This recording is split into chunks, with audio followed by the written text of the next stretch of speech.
The first sensation was cold. Not the gentle coolness of evening air, but the bone-deep chill of centuries seeping through marble and stone and time itself. Princess Isolde Ravencrest felt consciousness return to her like a tide slowly filling an empty shore, each wave bringing back another piece of herself that had been scattered across 200 years of dreamless sleep. Her fingers twitched first, pale, elegant digits that had once commanded armies and signed treaties. Then her eyes, violet as twilight, fluttered open to reveal a world that was wrong in ways she couldn't immediately comprehend. The chamber where she lay was the same, yet different. The ornate tomb that had been her sanctuary was intact, its carved marble angels still standing guard over her resting place. But the air tasted different, sharper, filled with strange scents and an electric energy that made her enhanced senses recoil. And Thomas was not there. Isolde sat up slowly, her body protesting after 2 centuries of stillness. Her long silver hair cascaded around her shoulders like liquid moonlight, and her pale skin seemed to glow with an inner luminescence that spoke of ancient power slowly awakening. "Thomas," she called, her voice hoarse from disuse. "Thomas, where are you?" The only answer was the echo of her own words bouncing off stone walls that had witnessed her slumber for longer than most mortals lived. Thomas should have been there, her most loyal servant, her dearest friend, the human who had sworn to protect her body while she slept through the plague that had decimated vampire kind. He had promised to be the first face she saw when she awakened, the first voice she heard when she returned to the world. But the chamber was empty, save for herself and the oppressive weight of time that seemed to press down on everything like a physical force. Isolde rose from her marble bed, her bare feet touching cold stone. She was still dressed in the ceremonial gown she had worn when the sleep spell was cast, white silk embroidered with silver threads that caught what little light filtered through the chamber's single window. But even that light was wrong, too bright and harsh, lacking the gentle quality she remembered. "Thomas," she called again, louder this time, allowing a note of command to enter her voice. "I have awakened. Come to me." Still nothing.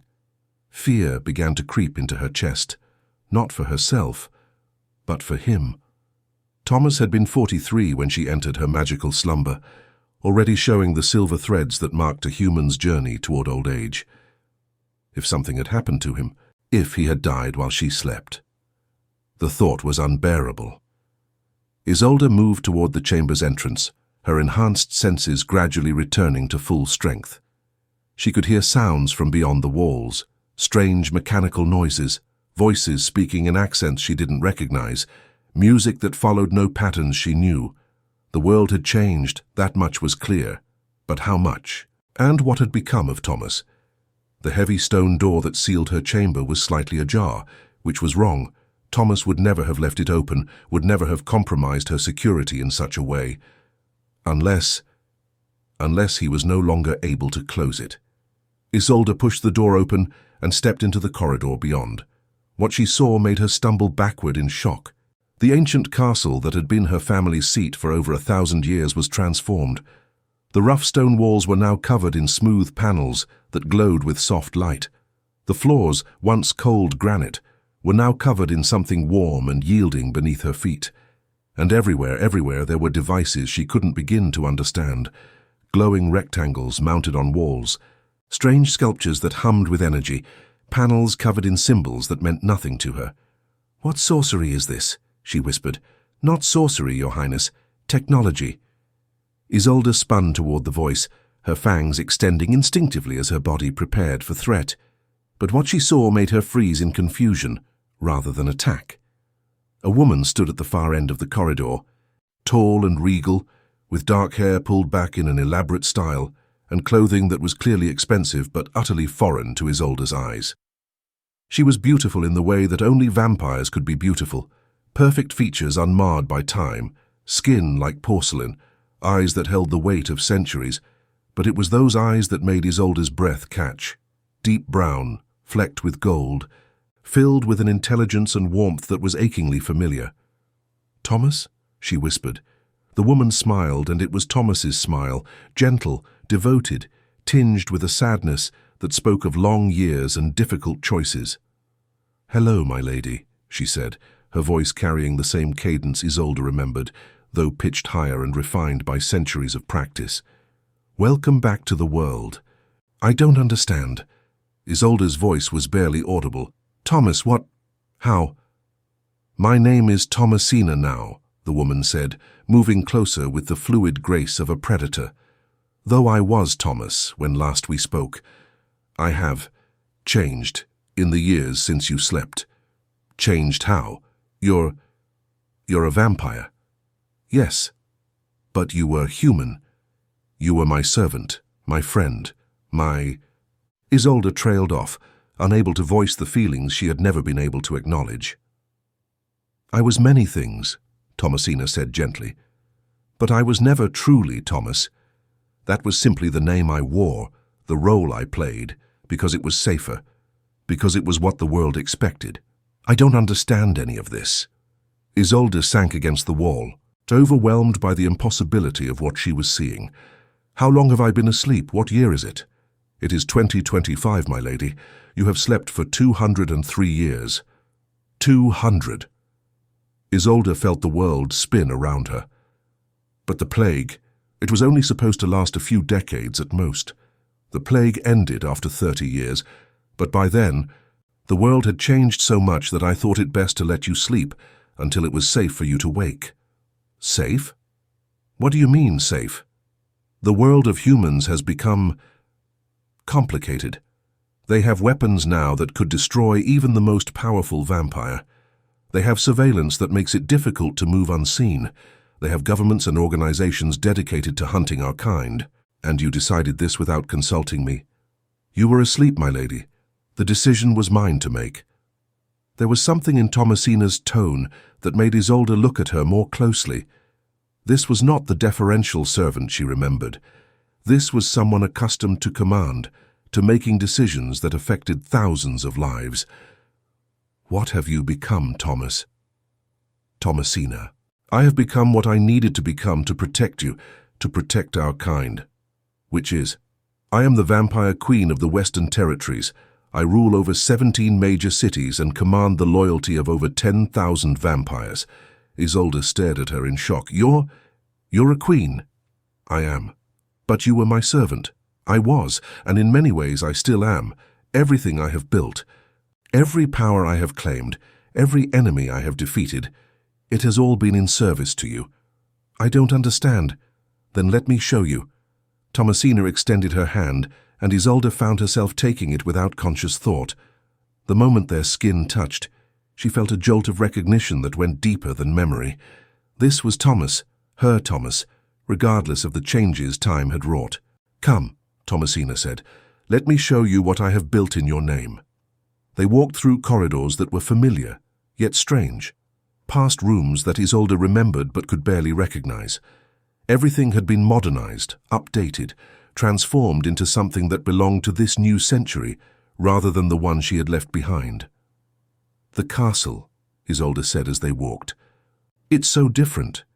I had to adapt it to the modern world. Electricity, heating, communications, security systems, all necessary for survival in this age. And you did this yourself." "I had help. Vampires who joined my cause, humans who served willingly, others who were persuaded to assist." "Persuaded? The world has not been kind to our people, Isolde. We have had to become harder, more ruthless, more willing to do what is necessary for survival." They emerged onto a balcony that overlooked the valley below, and Isolde gasped at what she saw. Where once there had been a small village and farmland, now there was a sprawling city of glass and steel, lights twinkling like stars in the gathering dusk. "My God," she whispered. "What is that?" "New Ravencrest, a city I built for our kind.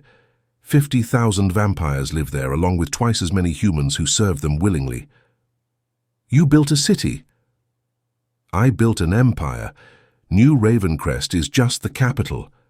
Isolde turned to stare at the woman beside her, trying to reconcile this powerful queen with the gentle servant she remembered. "How? How did you do all this?" "Time, patience, and necessity. When you first fell into your slumber, I was content to simply guard your body and wait for your awakening.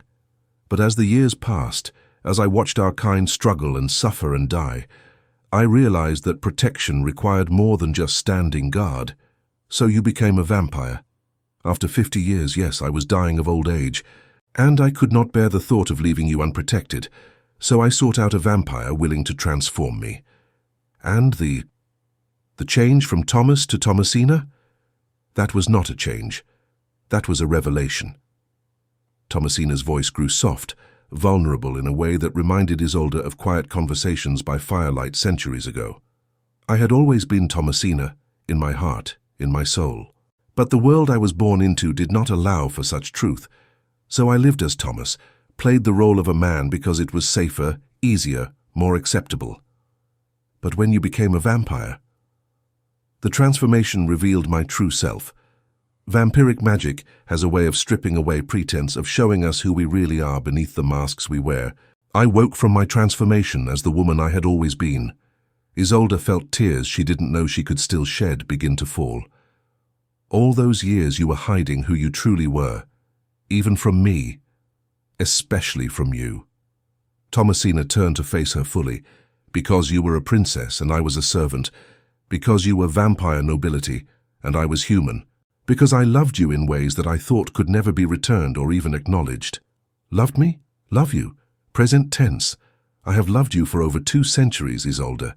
Every decision I have made, every battle I have fought, every crown I have claimed, it has all been for you.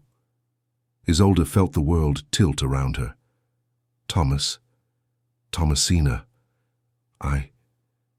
You don't have to say anything. I know that my feelings are not returned. I know that you see me as a friend, a loyal servant, nothing more. But I needed you to know the truth.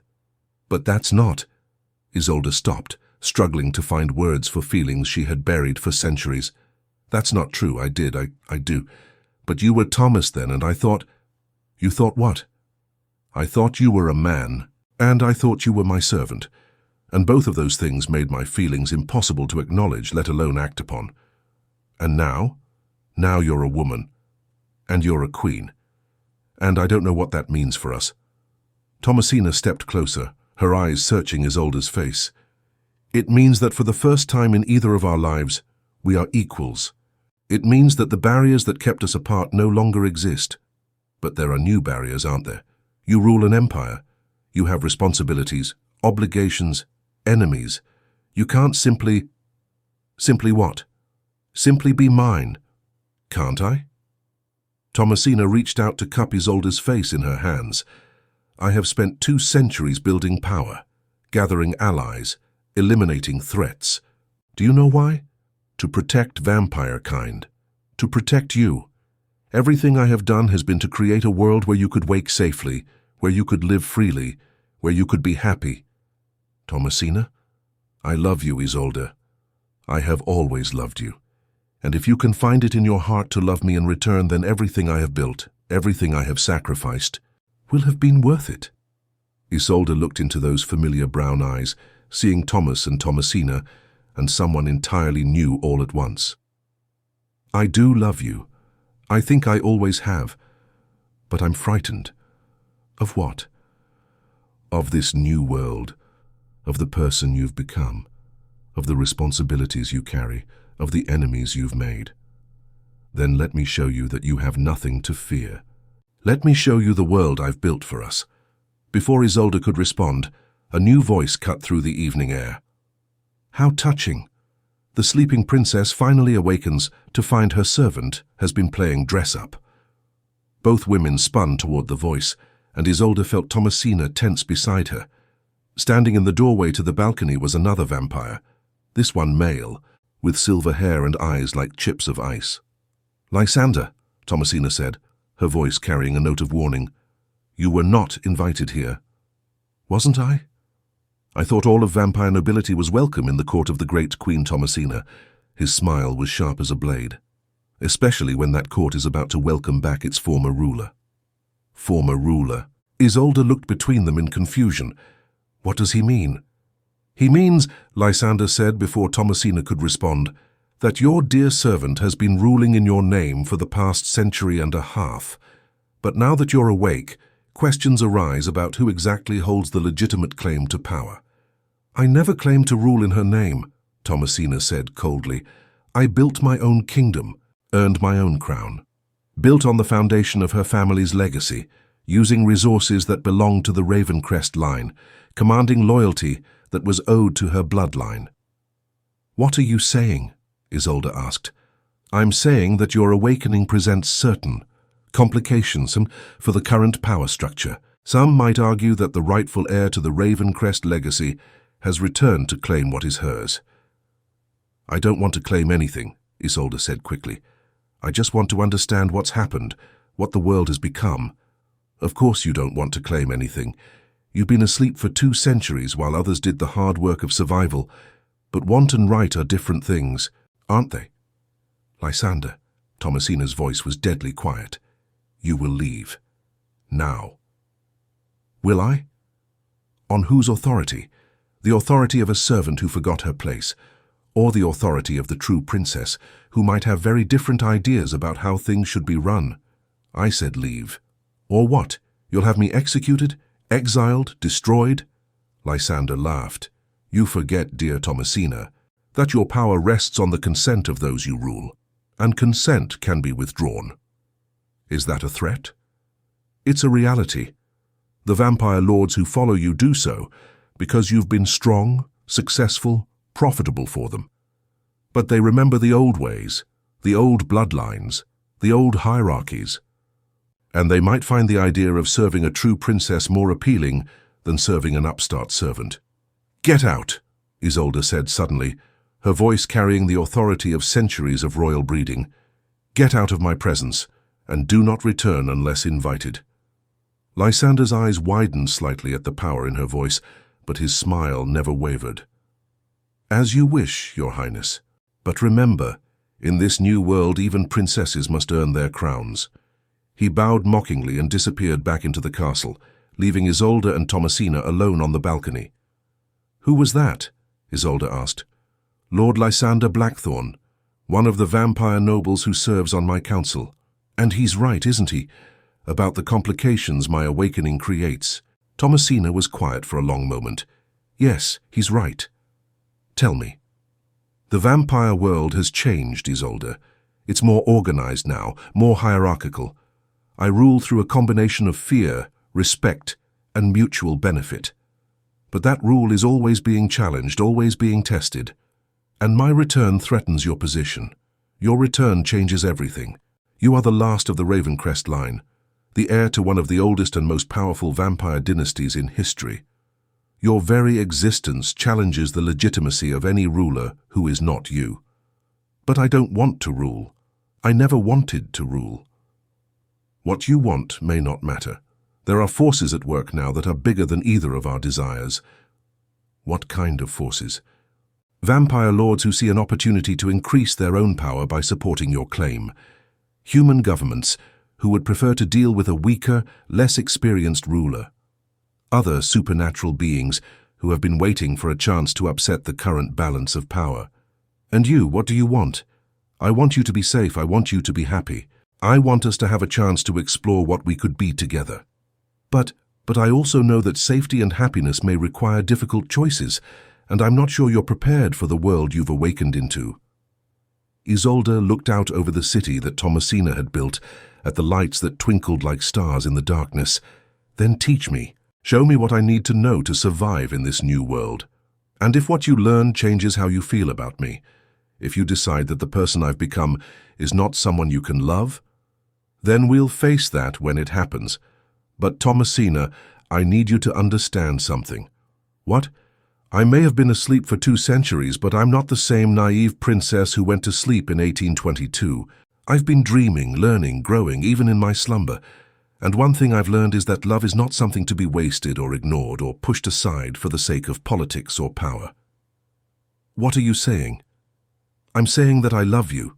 Not Thomas, not the servant I remember, but you, Thomasina, the woman who built an empire to protect me, who waited 2 centuries for me to wake, who became a queen while never forgetting that she was once my dearest friend. Isolde, I'm saying that whatever challenges we face, whatever enemies we have to fight, whatever choices we have to make, I want to face them together, as equals, as partners, as lovers, as lovers.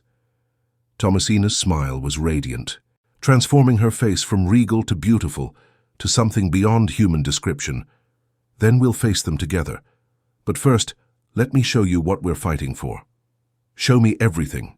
Everything, everything. The good, the bad, the dangerous, the beautiful.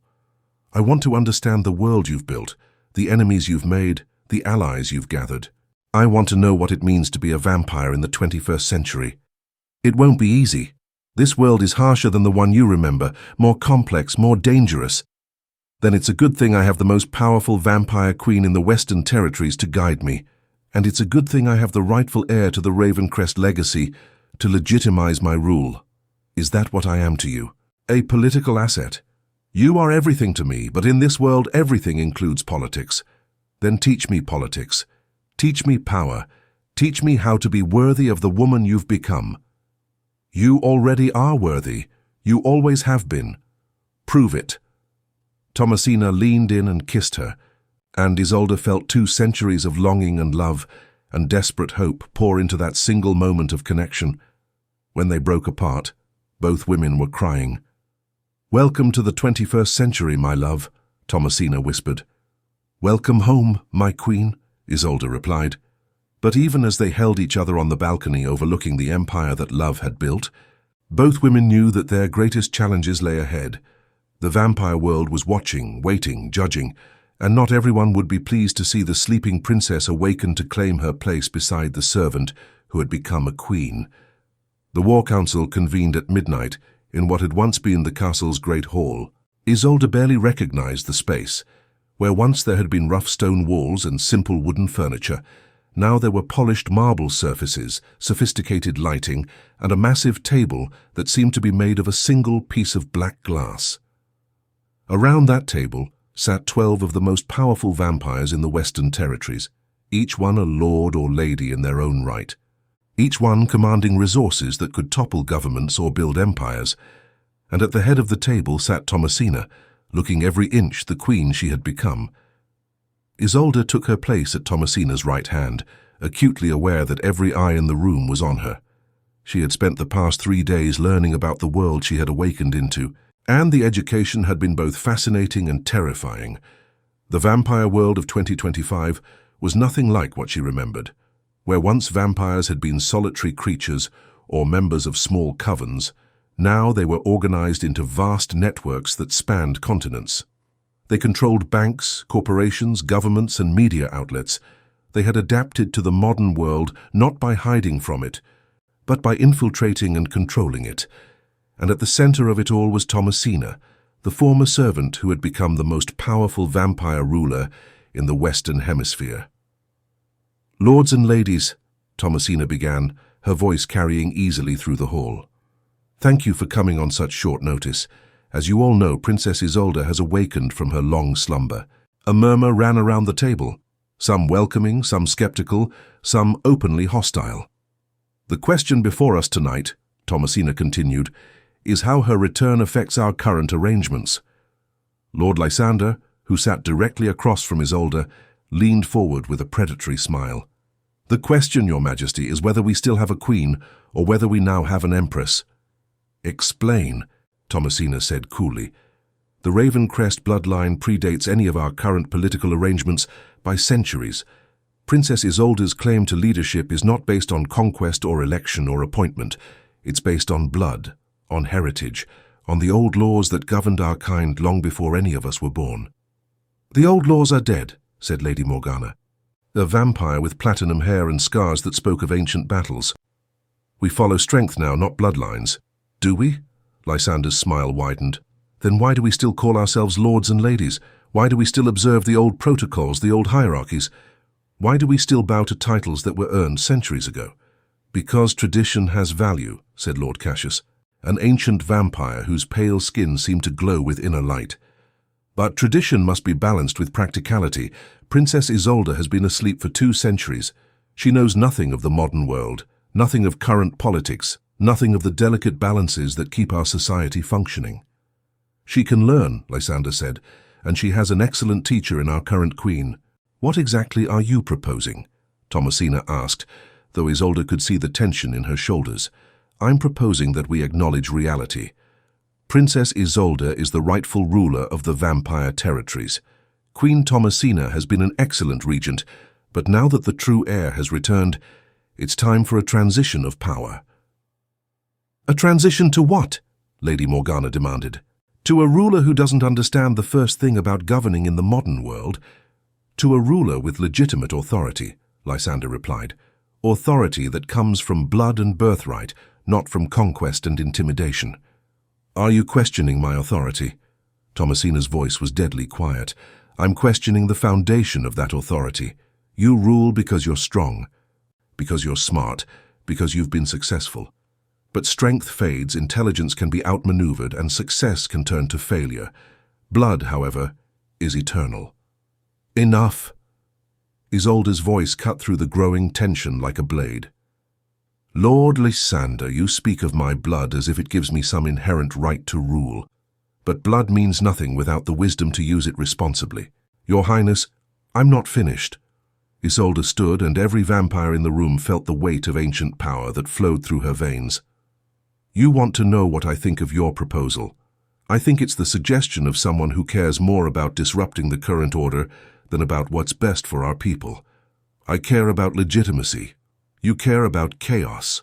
You see an opportunity to upset the balance of power, and you're trying to use my name to do it.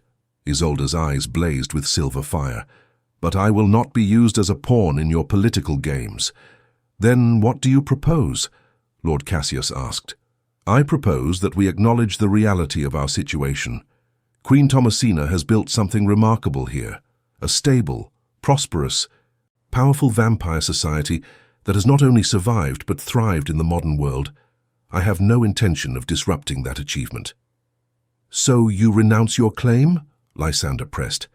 I acknowledge that my claim is secondary to the needs of our people, and our people need experienced, capable leadership, not the fumbling of a princess who has been asleep for 2 centuries. But you are the last of the Ravencrest line, Lady Morgana pointed out. Your bloodline carries power that goes beyond politics.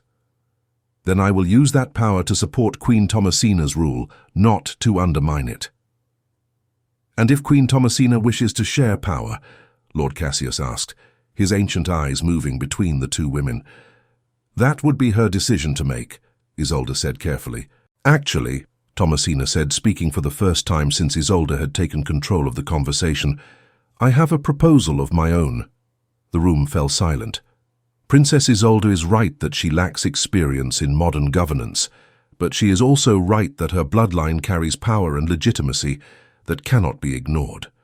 So I propose a partnership. What kind of partnership? Lysander asked suspiciously. A marriage. The words hit the room like a thunderclap. Several vampires actually gasped, and Isolde felt her heart stop beating for a moment. A marriage between the Queen and the Princess would unite our claims, Thomasina continued calmly. It would combine the legitimacy of the Ravencrest bloodline with the practical experience of current leadership.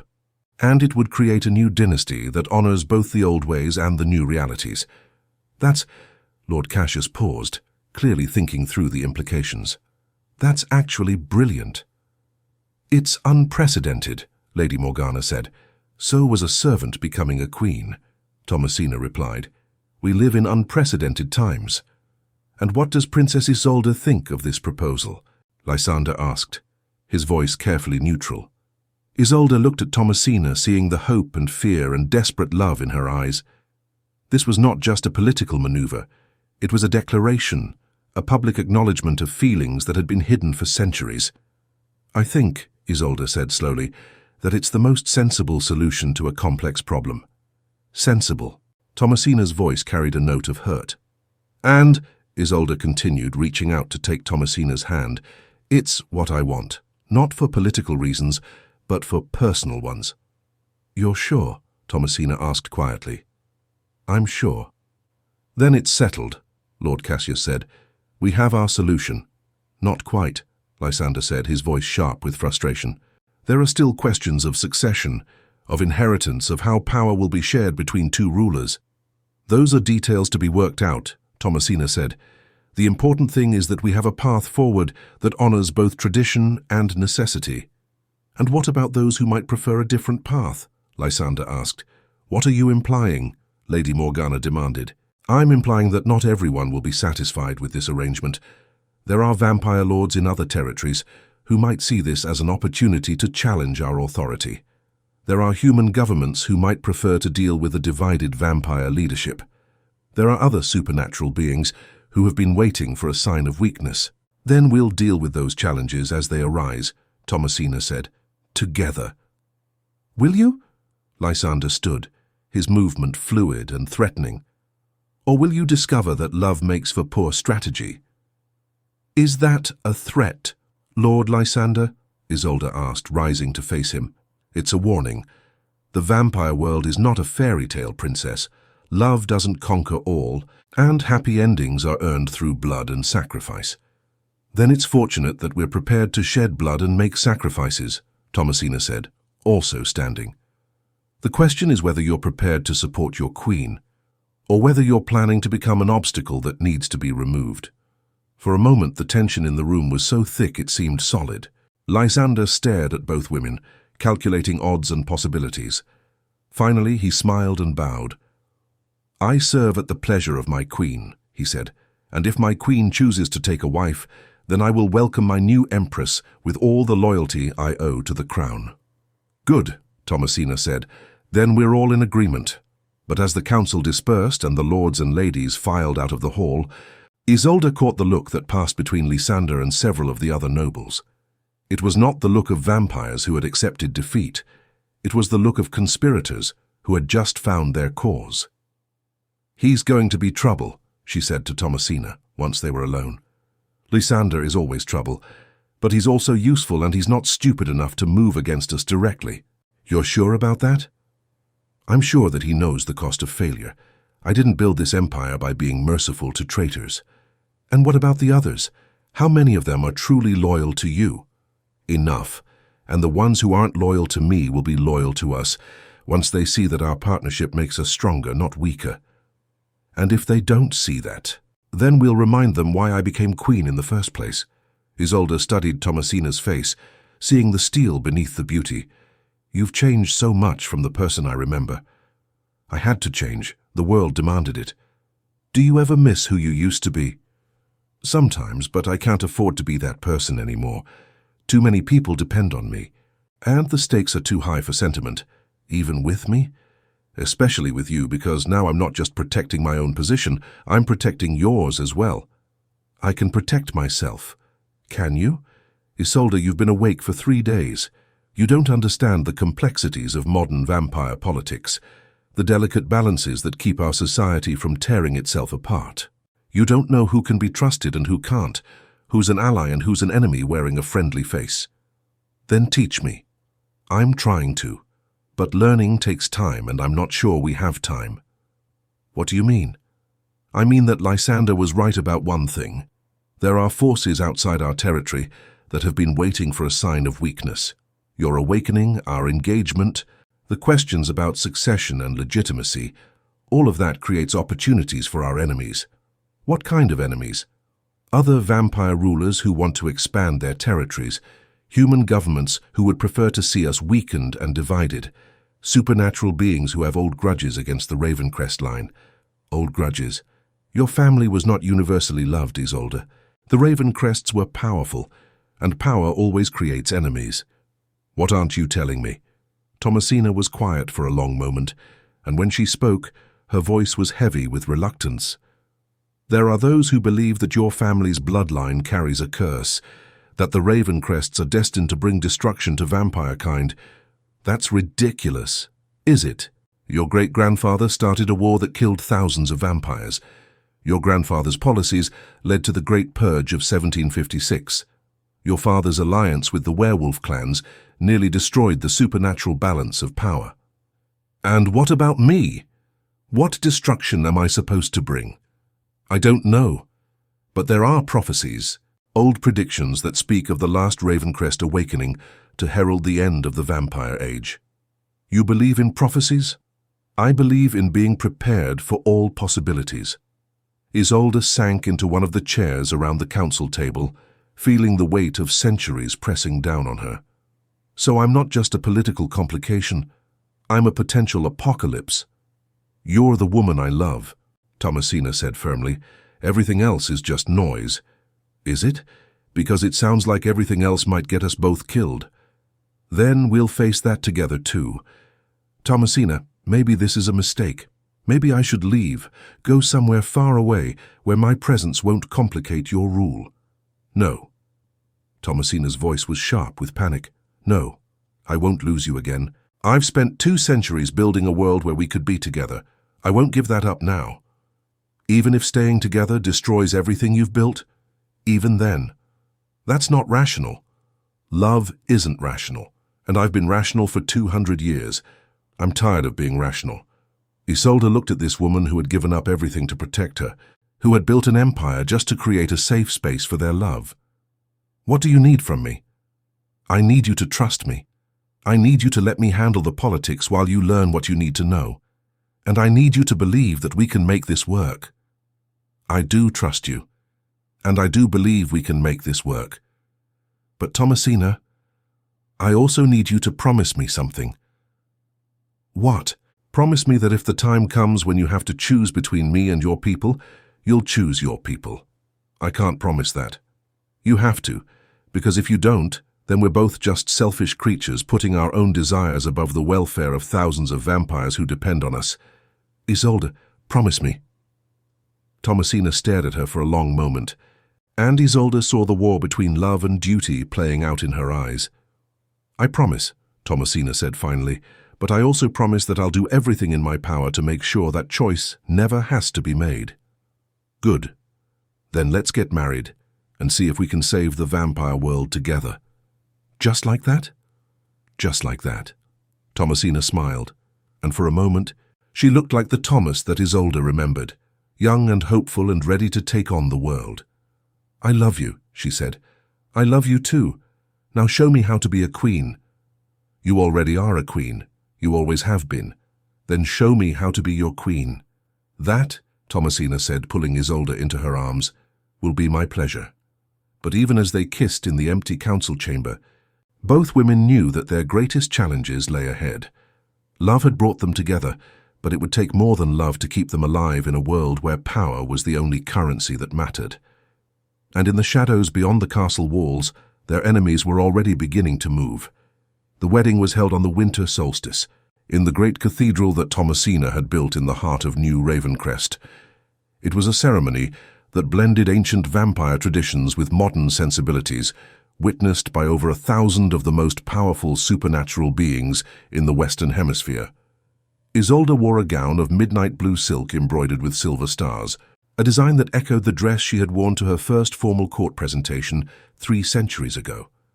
But this time, she walked down the aisle not as a princess being presented to society, but as a woman choosing her own destiny. Thomasina waited for her at the altar, resplendent in a gown of deep purple velvet that spoke of royal authority.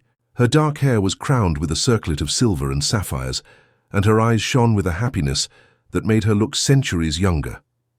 The ceremony itself was conducted by the high priestess of the old ways, a vampire so ancient that her true age was lost to history. She spoke the binding words in the old tongue, weaving magic and promise into vows that would last for eternity. Do you, Isolde of the House of Ravencrest, take this woman as your wife, your partner, your equal in all things? I do, Isolde said, her voice carrying clearly through the cathedral. Do you, Thomasina of the House of Blackthorn, take this woman as your wife, your partner, your equal in all things? I do, Thomasina replied, tears streaming down her face. Then by the power of blood and magic, by the authority of the old laws and the new realities, I pronounce you married. You are bound now in love and in power, in joy and in sorrow, in life and in whatever comes after life. The kiss that sealed their union was witnessed by lords and ladies, by ancient vampires and newly turned ones, by allies and enemies alike. And in that moment, as their lips met and their souls intertwined, Isolde felt something shift in the very fabric of reality. She was no longer just a princess, she was a queen. But the celebration was short-lived. 3 days after the wedding, as Isolde and Thomasina were still adjusting to their new roles as co-rulers, the first attack came. It happened at dawn when most vampires were at their weakest. A coordinated assault on 3 of their major strongholds, carried out by a coalition of human military forces and rival vampire factions. "How many casualties?" Thomasina asked, as she and Isolde stood in the war room, studying reports from their field commanders. 17 dead, 43 wounded, General Marcus replied. He was an ancient vampire who had served the Ravencrest family for over 5 centuries, and his loyalty was absolute. But they achieved their objectives. The strongholds are compromised, and we've lost control of the Northern Territories. "Who's behind it?" Isolde asked. "The European Vampire Council, backed by a coalition of human governments. They're calling it Operation Daybreak." "Daybreak!" Thomasina's voice was cold with fury. "They're trying to end the vampire age entirely." "It appears so, Your Majesty. They see your marriage as a sign that vampire power is consolidating, becoming too strong to ignore or contain. And they're not wrong," Isolde said quietly. "Our union does represent a new level of vampire unity, which is exactly why they're trying to destroy us before we can fully realize that potential," Thomasina replied. "Marcus, what are our defensive options?" "Limited. They caught us off guard and they're using weapons specifically designed to counter vampire abilities. Silver core bullets, UV floodlights, sonic disruptors that interfere with our enhanced senses." "And our allies?" "The werewolf clans are maintaining neutrality. The witches' covens are divided. The Fey courts are being Fey. So we're on our own." "Not entirely. Lord Cassius has pledged the full support of his eastern territories. Lady Morgana is mobilizing her forces, and surprisingly, Lord Lysander has offered his assistance." "Lysander?" Isolde looked at Thomasina in surprise. "I thought he was our enemy." "He's ambitious, not stupid," Thomasina replied. "He knows that if we fall, all vampire nobility falls with us." "Can we trust him?" "We can trust him to act in his own best interests, and right now his best interests align with ours." "Your Majesty," General Marcus said, "there's something else. The attacks weren't just military operations. They were also intelligence-gathering missions." "What do you mean?" "They were specifically targeting locations where Princess Isolde might have been present. They're not just trying to weaken us. They're trying to capture or kill her specifically." "Why?" Isolde asked. "Because you're the key to everything," Thomasina said grimly. "Your bloodline, your power, your symbolic importance. You represent the future of vampire kind. If they can eliminate you, they can claim that the vampire age is truly ending. And if they can capture me, then they can use you as leverage against me, against all vampires. They can force us to surrender our power, our territories, our very existence." Isolde felt a chill that had nothing to do with the winter air. "So, I'm not just a target. I'm the target." "Yes." "Then maybe I should—" "No." Thomasina's voice was sharp with panic. "Whatever you're thinking, no. I won't let you sacrifice yourself for some misguided notion of protecting others.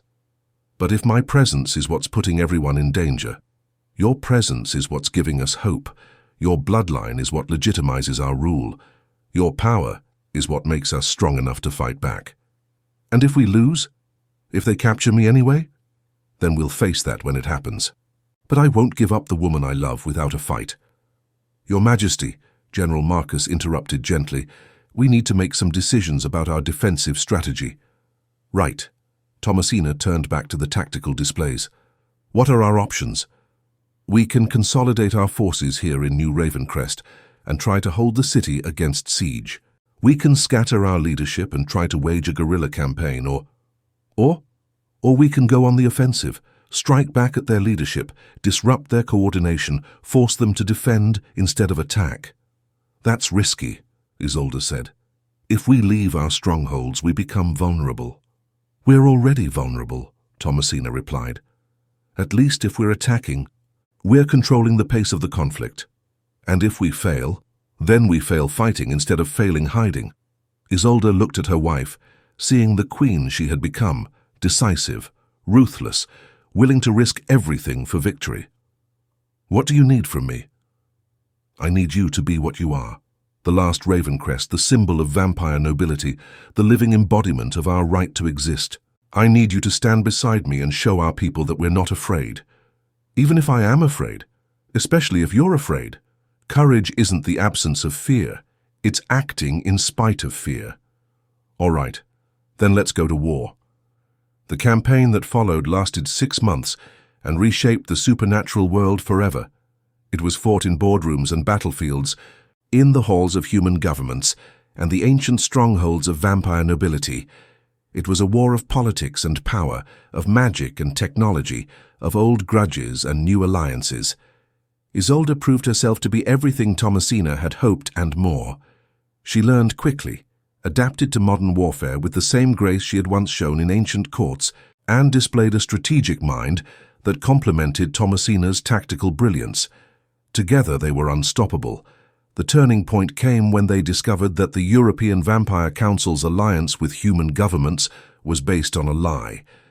The humans weren't trying to eliminate vampires. They were trying to control them, to create a new world order where supernatural beings served human interests. When this truth was revealed, the vampire opposition crumbled. Ancient rivals put aside their differences to face the common threat. Even the most ambitious vampire lords recognized that serving under Isolde and Thomasina was preferable to serving under human masters. The final battle took place in Geneva, where the secret coalition had established its headquarters. It was a night assault, coordinated across multiple time zones, involving over 10,000 supernatural beings united under the banner of the Ravencrest Blackthorn Alliance. Isolde and Thomasina led the assault personally, fighting side by side as they carved their way through enemy defenses.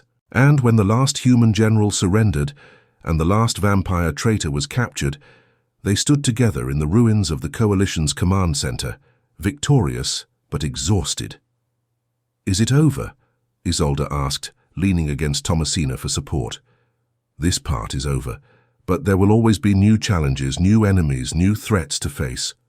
Together, always together." Epilogue. 1 year later.